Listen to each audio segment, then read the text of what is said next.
Hello! Isang magandang hapon mga kasari-sarites ko dyan. Eto na naman ang atitintin ninyo. Siyempre, may tips na naman akong dala. At siyempre pa, ito ay comment ng isa nating subscriber na matagal nang sumusubaybay kay Ati Tintin. Kaya eto na, hindi ko na patatagalin. Pero bago yan, siyempre, maglalambing ang Ati Tintin. Pahingi naman ng isang subscribe mo dyan, Sisi.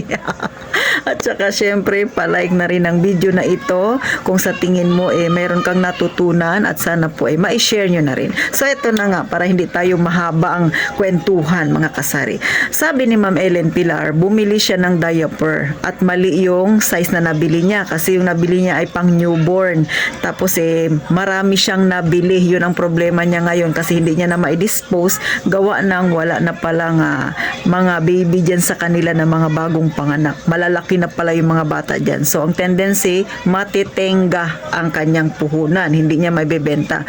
Ang hinihingi niyang tulong ngayon, Ate Tin, paano ko ba ito maibebenta? So marami namang option. Nasa sayo na lang Ma'am Ellen kung ano ang gagawin mo. Siyempre, una, kung hindi man diaper yung problema ninyo, ibang item yung problema ninyo, pwede nyo rin gawin itong sinasabi ko mga kasari. Hindi lang kay Ma'am Ellen, kundi sa iba pa nating mga kasari na ganito yung problema kapag nagkamali sila ng biniling item.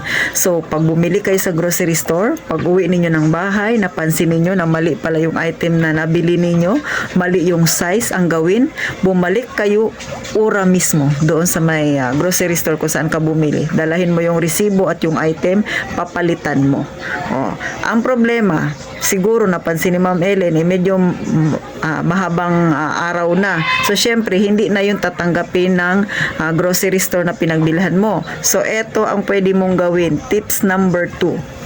Kung ikaw ay maraming friends sa Facebook, marami kang kaibigan na pwedeng i-message sa Messenger. So, i-upload mo yung iyong paninda.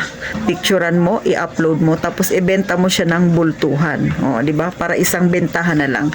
Eto yung item mo, binebenta mo lang, balik presyo na lang po. So, pag balik presyo kasi, mas maganda yun mga kasari. Huwag ka nang maghangad na kikita ka pa ng malaki kasi ang hanap mo lang naman ay maibalik yung puhunan. Kasi yung puhunan yun ang importante para mapaikot mo kaagad ang iyong tindahan. Pero dahil nga hindi mo siya mapapaikot, gawa ng hindi naman mabebenta yung item mo, so ang pinaka-the best is balik puhunan na lang pero bultuhan. Kung nakabili ka ng 2 bag na newborn diaper na hindi mo maibenta, sabihin mo balik puhunan na lang. At syempre pa, dapat may gagawin kang pabor kay customer kung sakaling bibilhin niya yan. Sabihin mo, ako na po ang magde-deliver sa inyo para hindi ka mahirapan. So, ganun talaga. Ikaw, tayo na mga nagbebenta ang gagawa ng pabor para kay customer. Lalo na kung ganyan ang problema mo na mahirap mo siyang i-dispose sa yung tindahan. So, ganun po mga kasari. Yun naman optional lang. Nasa sa inyo lang. Pero, pwede rin naman na ang gawin mo mga kasari ay eto, pangatlo. Pwede mo tong gawin. Kung mahilig kang bumili ng mga promo, mga tie-up na yan, di ba? Sa grocery store, bibili ka ng powder na syrup, 6 na piraso, may libreng isa. Pwede mo rin yang gawin sa paninda mo, Ma'am Ellen. Ita-tie up mo rin ang iyong diaper. Pero medyo ma-hassle ito, Ma'am Ellen, kasi magta-tie up ka. So, ang tendency, pa isa-isa, matagal na proseso. Hindi katulad nung pang number 2, na i-upload mo lang sa Facebook mong bultuhan, pag nabenta yan, isang problema lang. Isang deliveran lang. Pero yung tie-up kasi, yung pang number 3 na tips na sinasabi ko sa inyo, yung mahirap kasi, syempre, ay kung ilang bag ang nabili mo, so matagal, mahabang proseso. Pero ito naman sinasabi ko, kung gusto mo lang na mabawi ka agad ang puhunan mo. Kasi yung gusto natin dito, makuha lang naman yung puhunan. Nasa sa iyo rin yan kung gusto niyo bang mabawi ka agad ang puhunan, pero kung ayaw mo, pwede mong antayin na lang kung kailan magkaroon dyan sa inyo ng bagong ipapanganak. Ang tanong, kailan? So, kung ikaw ay handang magtiis, ayaw mong ibalik sa puhunan yung yung iyong kapital, sa iyong kapital mo, ayaw mong bumalik na naka-steady lang, gusto mo kumita ka, yun ang pwede mong gawin. Mag-antay ka na lang. Pero kung nagmamadali ka dahil matagal pa yan mangyayari, hindi mo nga alam kung totoong meron kang mangyayari na ganyan, may papanganak na muli dyan sa inyo. Hindi mo rin naman sigurado kung bibili siya sa'yo. Yun naman mga kasari. So ang pinaka the best talaga dyan ay ibenta mo ng bultuhan sa Facebook, sa Messenger, i-alok. Syempre pa, kasabay ng pag-alok, yung pagsasabi mong ikaw na mismo yung magdi-deliver para hindi mahirapan si customer. Kasi pinaka maganda kung ikaw na mismo yung magdadala sa kanila mga kasari. Hindi na si customer yung maghahanap pa sa'yo. Kasi syempre, marami naman siyang pwedeng puntahan para makabili ng diaper na yan, di ba? Kasi yan nga yung problema ni Ma'am Ellen, no? So, ang gagawin mo, ikaw mismo ang gagawa ng paraan para ikaw yung magbibigay sa kanila ng item mo, ikaw yung magbibigay ng pabor para sa kanila. Kung gusto mo lang naman na maibalik ka agad ang iyong puhunan. So, wag mo nang antayin na para kumita kasi kung kaagad atitin, sayang naman. So, wag mo nang isipin yun. Ang mahalaga kasi maibenta mo, maibalik mo yung puhunan para makabili ka ng ibang item mo sa tindahan na saleable o kaya fast moving kasi mas kikita ka doon. Pero kung matyaga ka namang mag-antay kung kailan na mayroong ipapanganak niya sa inyo, ay nasa sayo yun. Sa akin, binibigay ko lang yung option na yun, ha?